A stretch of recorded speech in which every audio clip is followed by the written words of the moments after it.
All right, everybody, welcome back to All of the Avengers. I am your host, Van Allen Plexico of AvengersAssemble.net, and I am continuing my journey reading every issue of the Avengers that have ever been published.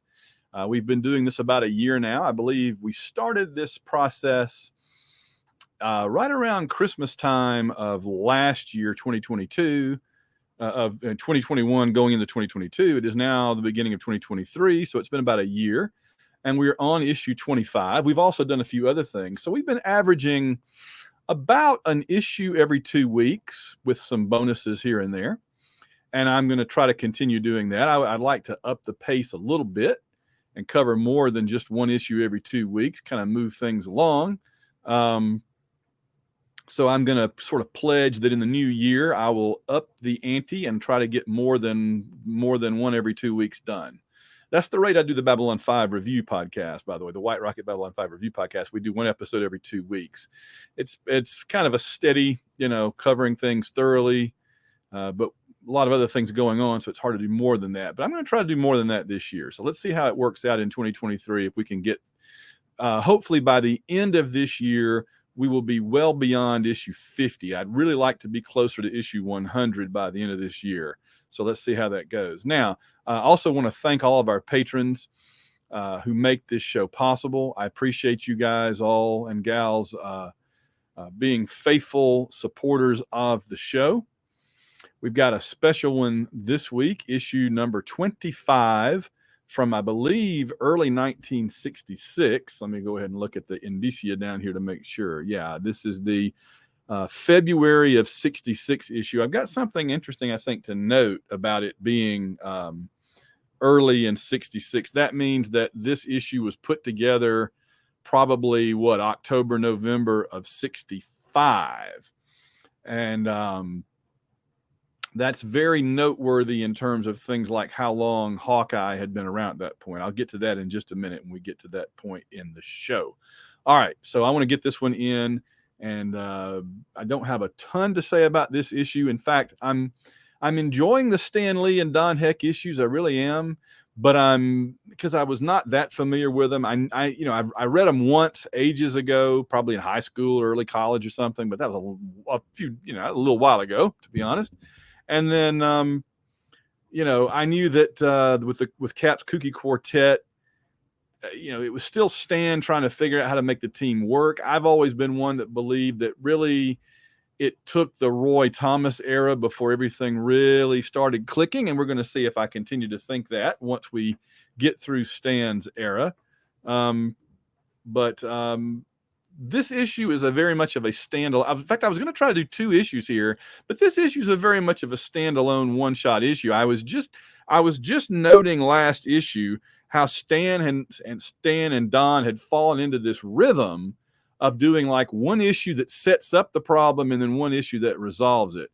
And they went several stories in a row that way, but now here we are, back to the one-off issue, and actually that was very refreshing for me this time. And it is one that they mentioned Yeah, I like that Stan is honest here in this issue. In this great, well, it's still Stan. So in this great issue, don't miss the brief guest appearance of the Fantastic Four. Now, again, this is very early in Marvel history. This issue was created like in late 65.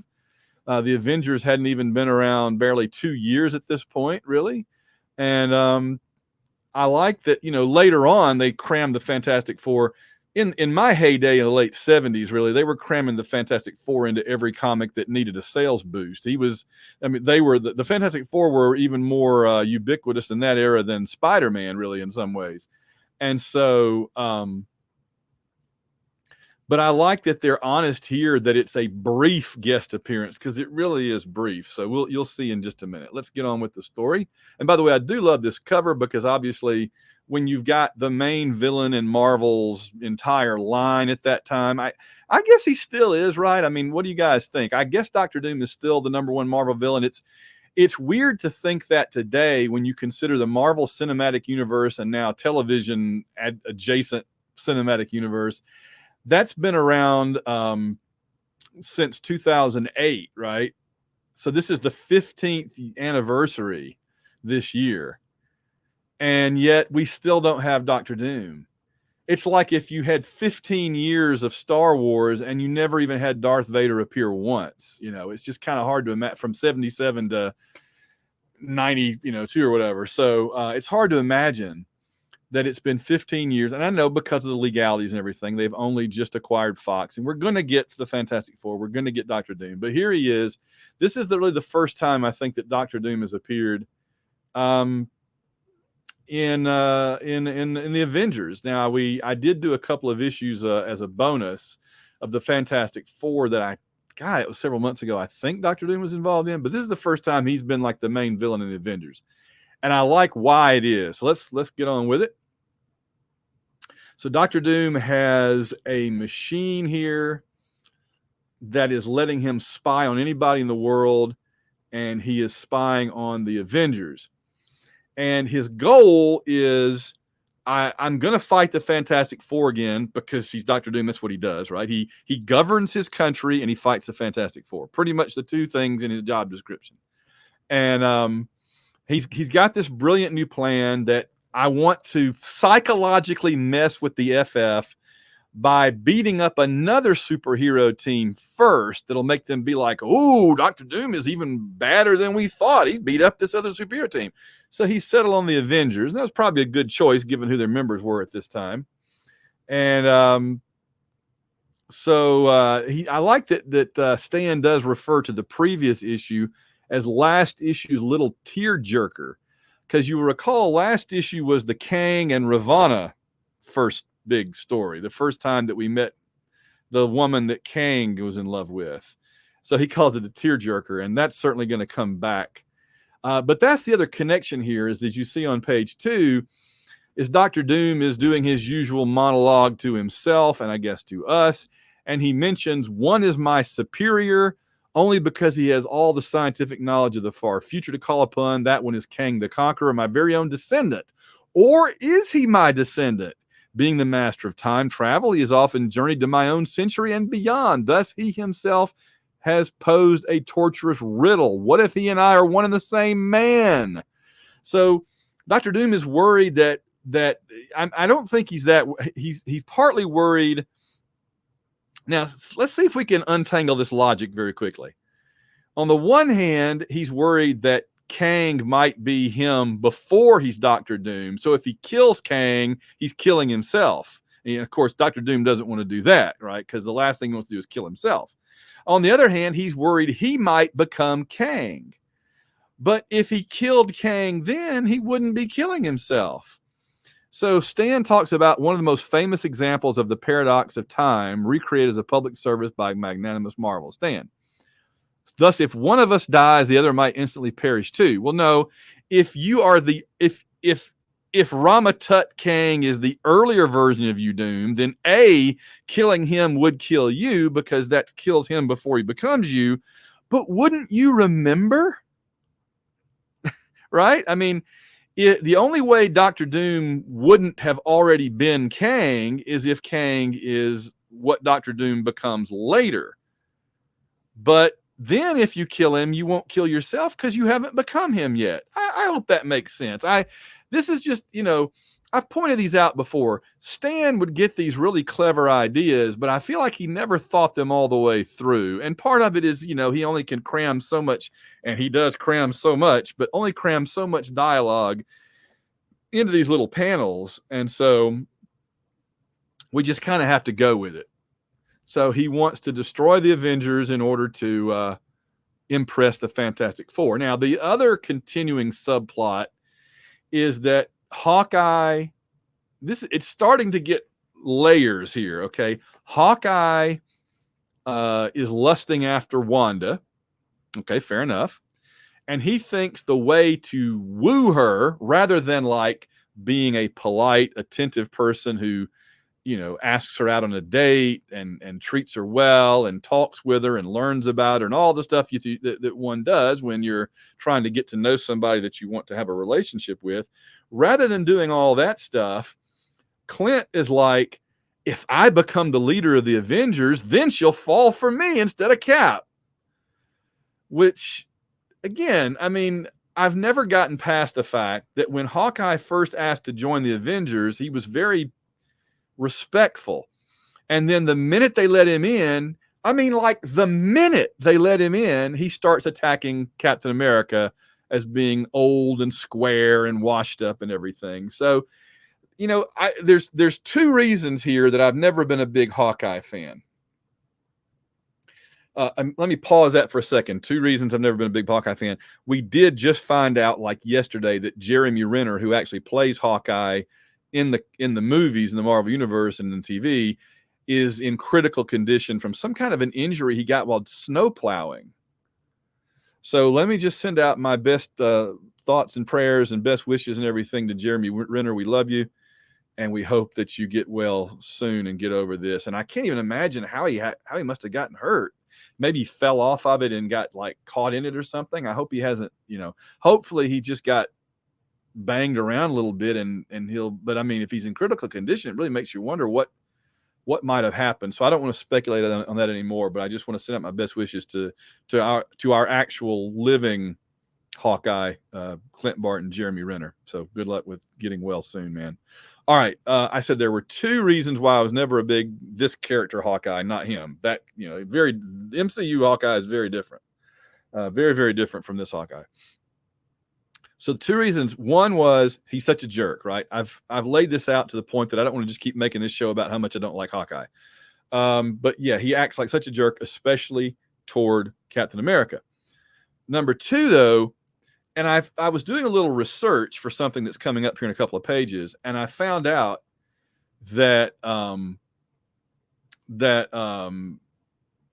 it mentioned that Hawkeye was a regular. I knew this and I knew it, intuitively, but I had never put it together before. That Hawkeye was a regular member of the Avengers almost constantly. It says until 1973, and that was when Steve Englehart kind of shoved him out the door, and he didn't really come back at all until more or less right before the Jim Shooter run started around 76, 77. So, and even then he was very intermittent, right? He popped up a couple of times in the Korvac story and that kind of thing, but he was never like a core member during that period. And in fact, you may recall that by the end of the Korvac story, they ejected him from the team again and brought in the Falcon. And he was just kind of like a recurring guest star for a while. And what that made me realize is that's when I started reading the Avengers. So for me as a kid, Hawkeye was never a regular member of the Avengers. The Beast was, Wonder Man was, right? Who other people thought as Johnny Come Lately. So I just had, because of when I started, and that's true for everybody, because of when I started reading, Hawkeye never struck me as a regular member of the team. And so I didn't like him, and I didn't have any nostalgia for bringing back when he'd been on there before because I'd never read it. And honestly, now that I'm reading them and really thinking critically about them, I just as soon not have him on the team now. I wish they could pitch him overboard and bring on somebody less one-dimensional and more interesting. All right, so he and Cap bicker. One is like, why do you let him do that? And he's like, well, because Cap says I had to put up with him because I promised that I would stay here until Iron Man, Thor, or Giant Man returns. So I feel like we may be setting something up here when he specifically mentions Iron Man, Thor, or Giant Man returns. And again, doesn't mention the Wasp, Iron Man, Thor, or Giant Man. No mention of Jan. Wonder why that could be. Because she's female? Oh my gosh. So Cap is all wrought up. He goes into training. And by the way, the one thing I want to say about this page is I do like that Cap starts doing exercising and training, because this is exactly what he's still doing years later, right? In the late 70s, when Cap would go off on his own, he would also be doing a bunch of exercising in the weight room, the gymnasium, everything. Okay. Meanwhile, and this is another thing that gets picked up on a decade or so later, is that Wanda receives a letter from Europe saying that it's their aunt. And Quicksilver, every superhero in Marvel Comics, they never turn anything off. They zap it and blow it up like Elvis with his TV, right? we're going to see this again. So Wanda zaps the TV with a hex, and to make Quicksilver pay attention to her. Later on, Doctor Doom's going to blow up his device, his spy device, because he's done with it, I guess, for that moment.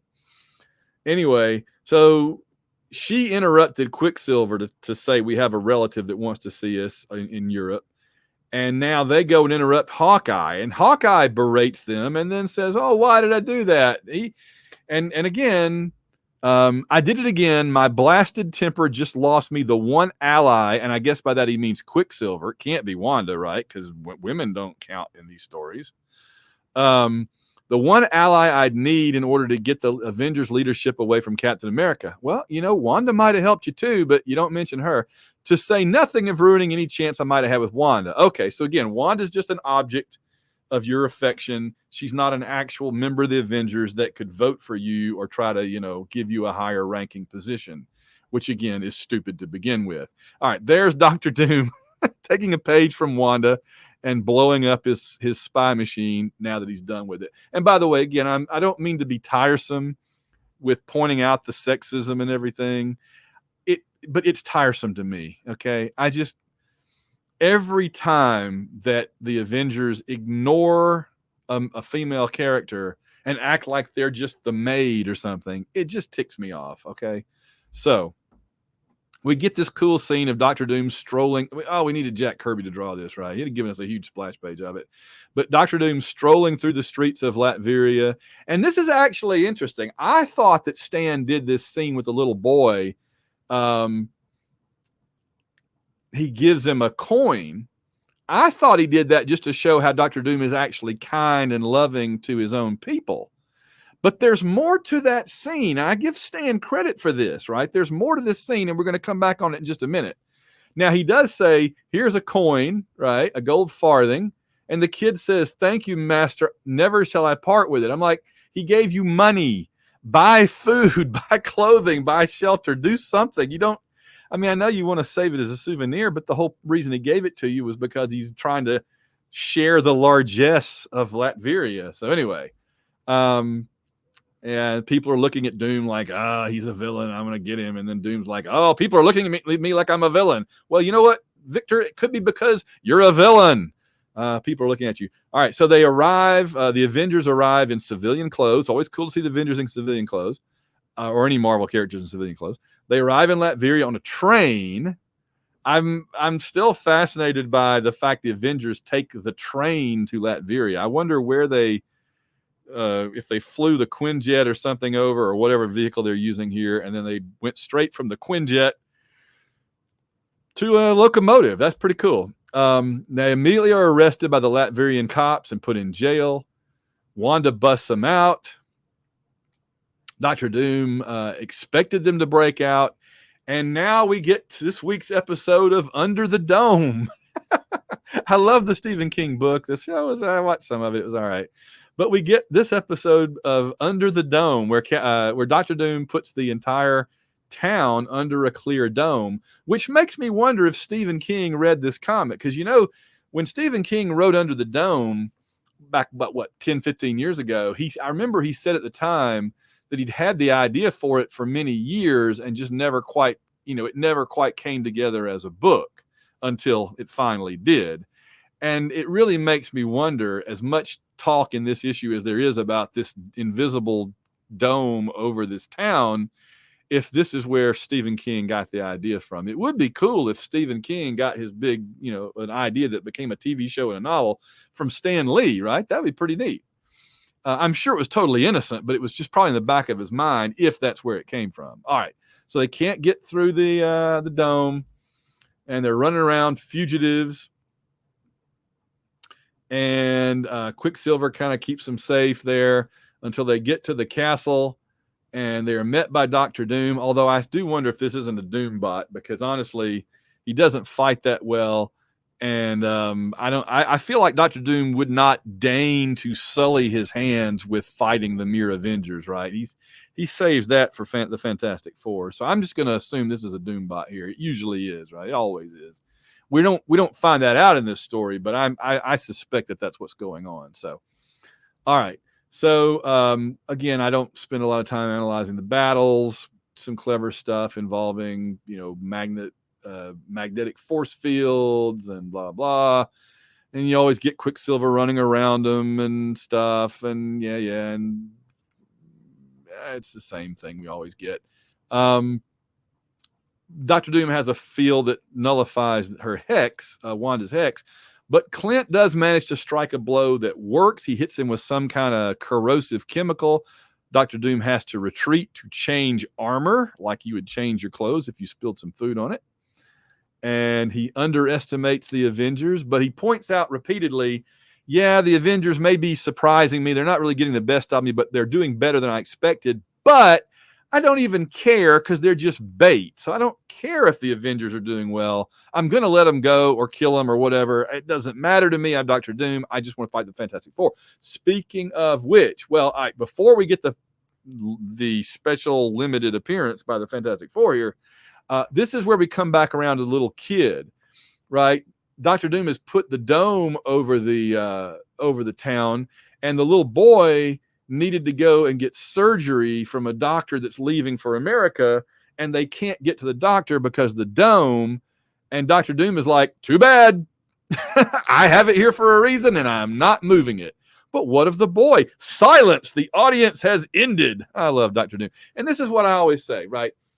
Dr. Doom has a way of expressing himself that is very unique and very specific, and they never get it right in any other media. Maybe in one of the animated shows, I've always, my friends and I have always agreed that the animated shows tend to get the characters and the comics of Marvel better than a lot of the TV shows and movies, because I think it's because they're free to go there, to just go full gonzo Marvel.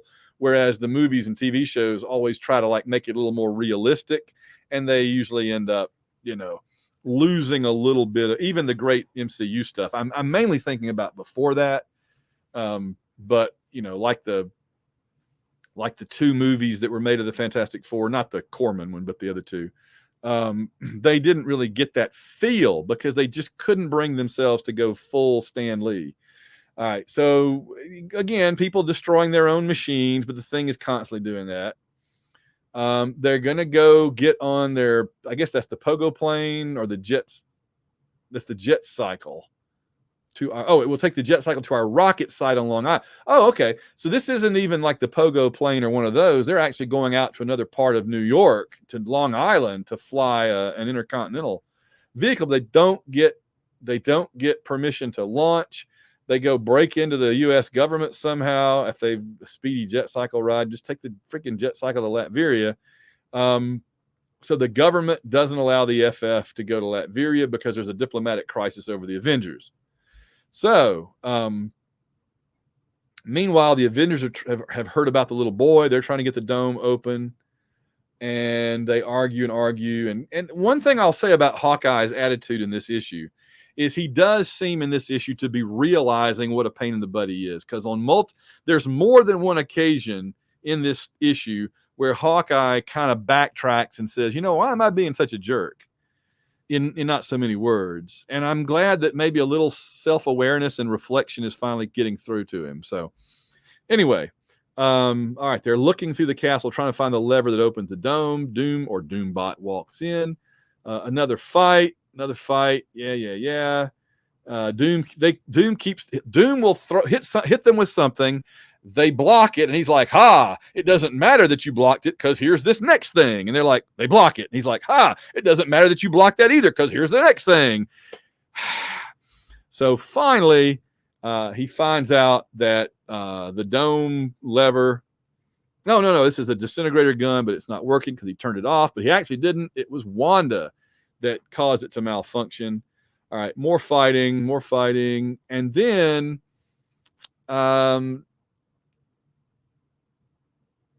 Quicksilver manages to get a shot in on him by moving really fast. That's a good idea. And he falls into his power unit, kind of sparking him, electrocuting him a little bit. Well done, Hawkeye. You stunned him.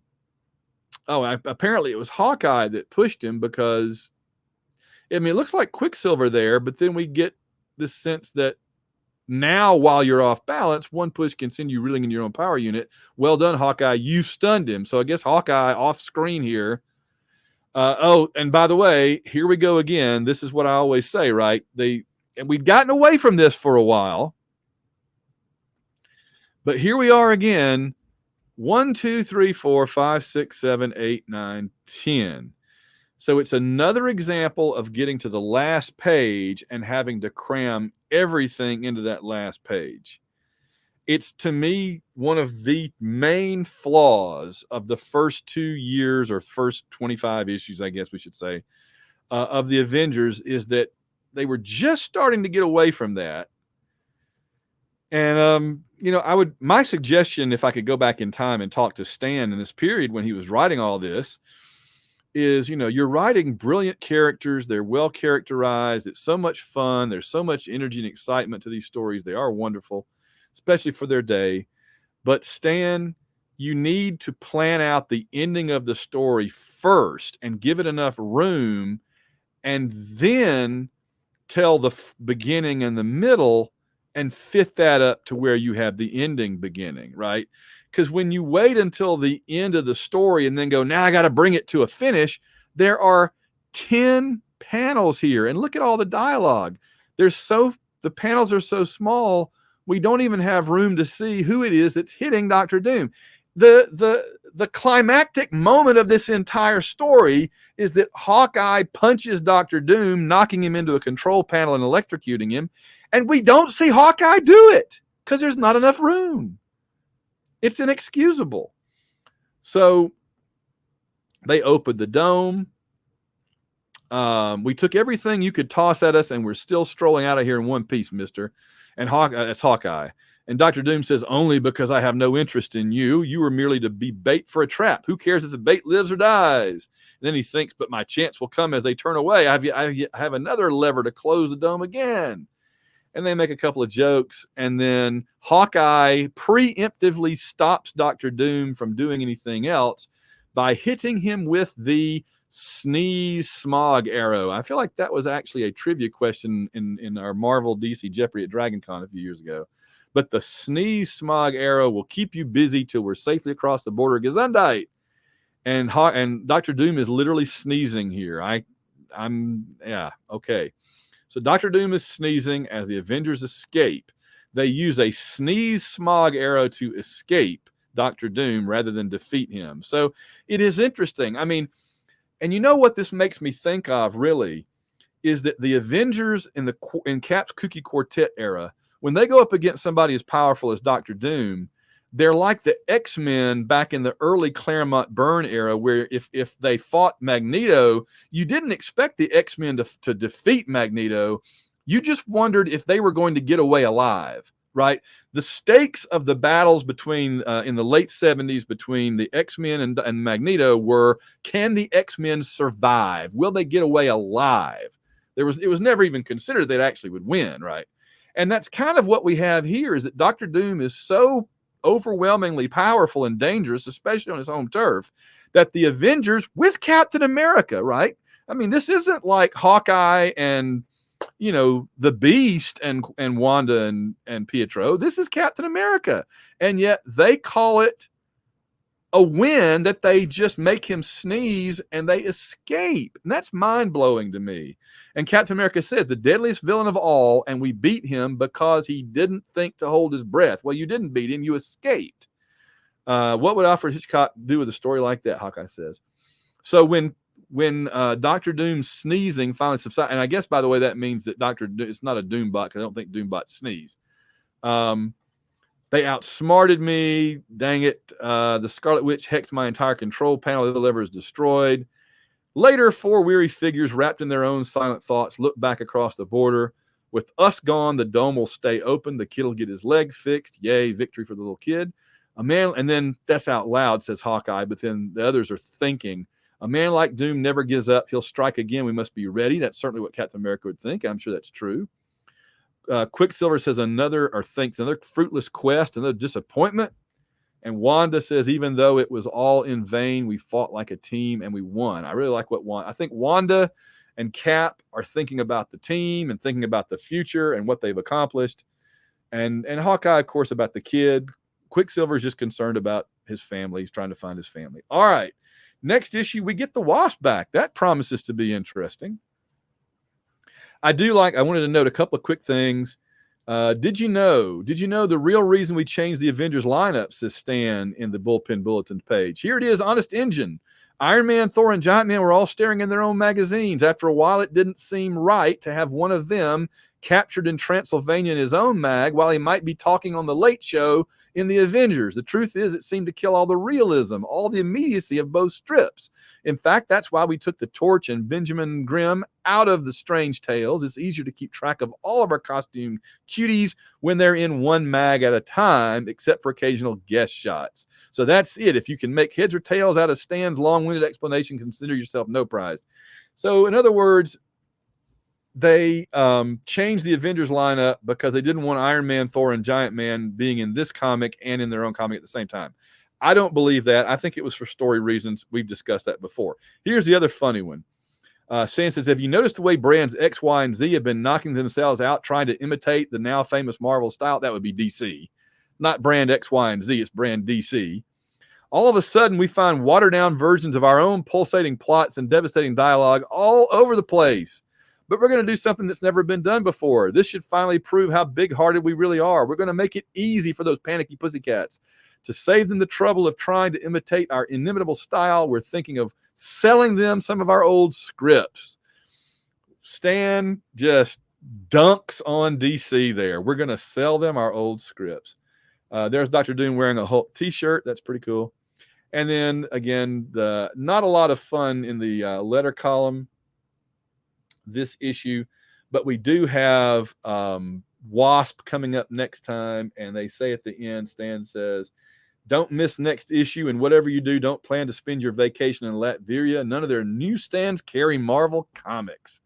All right, gang, there you go. There was just a quick run through of Avengers 25. I'm going to come back next time. I think we're going to have a two-parter to do because it looks like we've got Jan coming back. I suspect she will not be alone. All right, we're going to get on out of here for another episode. Go to www.avengersassemble.net for all Avengers goodness that we have there, and become a patron to help the show keep going. There's a link at www.avengersassemble.net. Until our next issue, Avengers Assemble.